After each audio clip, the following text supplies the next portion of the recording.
एक लड़का फ्लाइट में सफर कर रहा होता है। तभी अचानक उसे एक बहुत ही डरावना सपना आता है। सपना देखकर वह घबरा जाता है और तुरंत एयर होस्टेस से कहने लगता है कि यह प्लेन थोड़ी ही देर में क्रैश होने वाला है। उसकी बात सुनते ही सभी पैसेंजर उस पर गुस्सा करने लगते हैं, क्योंकि उन्हें लगता है कि लड़का सबके लिए मनहूस बातें कर रहा है। तभी एयर होस्टेस किसी तरह सभी लोगों को शांत कर देती है, लेकिन दूसरी तरफ कैप्टन आराम से ऑटो पायलट ऑन करके रिलैक्स करने लगता है। तभी अचानक प्लेन तेज टर्बुलेंस में फंस जाता है और एक जोरदार हवा कॉकपिट की खिड़की तोड़ देती है, जिस वजह से कैप्टन बाहर खींचने लगता है, लेकिन पायलट समय रहते उसे पकड़ लेता है। इसके बाद प्लेन इतनी बुरी तरह हिलने लगता है कि सभी पैसेंजर घबरा जाते हैं। हालांकि एयर होस्टेस सभी को समझाती है कि प्लेन सिर्फ टर्बुलेंस में फंसा है, जिस वजह से लोग थोड़े शांत हो जाते हैं। लेकिन लड़का समझ जाता है कि उसके सपने में जो कुछ हुआ था वही सब अब सच हो रहा है। इसलिए वह सबको बताता है कि सिर्फ 5 सेकंड बाद ऑक्सीजन मास्क नीचे गिरने वाले हैं। और सच में अगले ही पल प्लेन दोबारा जोर से हिलता है और सभी ऑक्सीजन मास्क नीचे आ जाते हैं। ये देखकर पूरे प्लेन में डर का माहौल बन जाता है। तभी लड़का कॉकपिट की तरफ जाने लगता है, लेकिन एयर होस्टेस उसे रोक देती है। लड़का कहता है कि इस वक्त प्लेन बिना किसी कंट्रोल के उड़ रहा है, लेकिन कोई भी उसकी बात पर भरोसा नहीं करता। तभी एक बूढ़ा आदमी कहने लगता है कि यह सारी मुसीबत इसी लड़के की वजह से आई है। लेकिन लड़का बिना कुछ बोले सीधे कॉकपिट के दरवाजे तक पहुंच जाता है।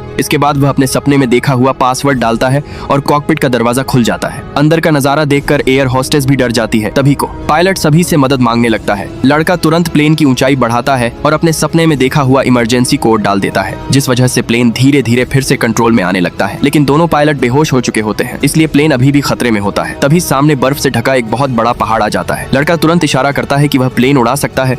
सबसे पहले वह कंट्रोल टावर से संपर्क करके पूरी स्थिति बता देता है। इसके बाद वह दोबारा प्लेन की ऊंचाई बढ़ाता है और सामने वाले पहाड़ से प्लेन को सुरक्षित बचा लेता है। तभी कैप्टन को होश आ जाता है। पूरी बात जानने के बाद वह लड़के का शुक्रिया अदा करता है। लेकिन जब सभी लोगों को लगता है कि अब खतरा टल गया है, तभी किसी का ध्यान नहीं जाता कि प्लेन का फ्यूल लगातार लीक हो रहा है और अब इनके सामने पहले से भी बड़ी मुसीबत आने वाली थी। Subscribe for next part.